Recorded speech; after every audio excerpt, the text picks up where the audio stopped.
Hello, everybody. Another back to back with me on Hustle Diary. Yes, I did my first part a few minutes ago, and I was actually inviting everybody if you want to check out our webinar, which is today, right? Register on my website www.mariantibayan.com, and we'll see you on the inside, right? Okay. So for the second part, welcome back again. For those who are new here, I'm Marianne, originally from Manila, Philippines, and currently now in Ontario, Canada. A wife, a mom, and someone who believes that learning never really stops. And this one, the topic will be skill gap. I have a question for you.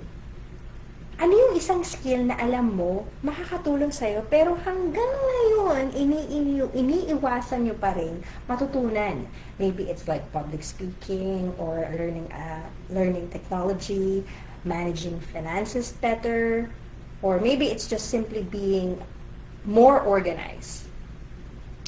Minsan kasi alam na natin kung ano yung kailangan nating matutunan. Ang challenge lang, ayaw nating maging beginner. Let's be honest, nobody likes feeling awkward na nagkakamali, right? Nobody likes looking like they don't know what they're doing. Here's what I've learned. Every expert was once a beginner. Yung mga taong magagaling ngayon, meron din silang first day. May mga mistakes din silang nagawa. May mga pagkakataon din, hindi nila alam ang ginagawa nila.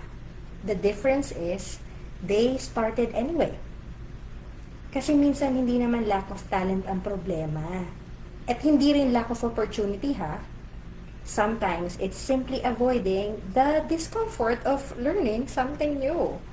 And while we're avoiding it, may kapalit din. We miss the opportunities. We delay the growth. We stay in the same place longer than we need to. I've learned that growth often starts when we become willing to be bad at something first, of course, right? Because that's how learning works. You don't become confident, then learn. You learn, then confidence follows. So this time, gusto ko pag-isipan nyo to. Ano yung skill na alam mong kailangan mong improve, pero matagal mo nang ipinagpapaliban? And what's one small thing you can do this week to start learning it? Maybe watch a video, read a book, take a course, or simply just ask questions. Start small. Because every new skill you learn becomes a tool that can help you in the future. Right? So like, for example, you're thinking, what is this Marian been doing, right? Doing these challenges, right? Simple. I'm just wanting you to see the experience that I have, the journey that I have. And a part of it is starting my own online business. And if you are curious as well, remember, we have our weekly webinar. It's actually 2 times a week, Tuesday and Thursday. So one is today, 8 p.m., 30 minutes from now, 8 p.m. EST. And for you to check it out, you can watch the webinar. So register on my website. That's www.mariantibayan.com. It's on the captions below. And you can have the link to the webinar and you can see for yourself if this is something you want to learn as well, right? Okay, so thank you again for spending a few minutes with me here in Hustle Diaries. And remember, don't let being a beginner stop you from becoming better.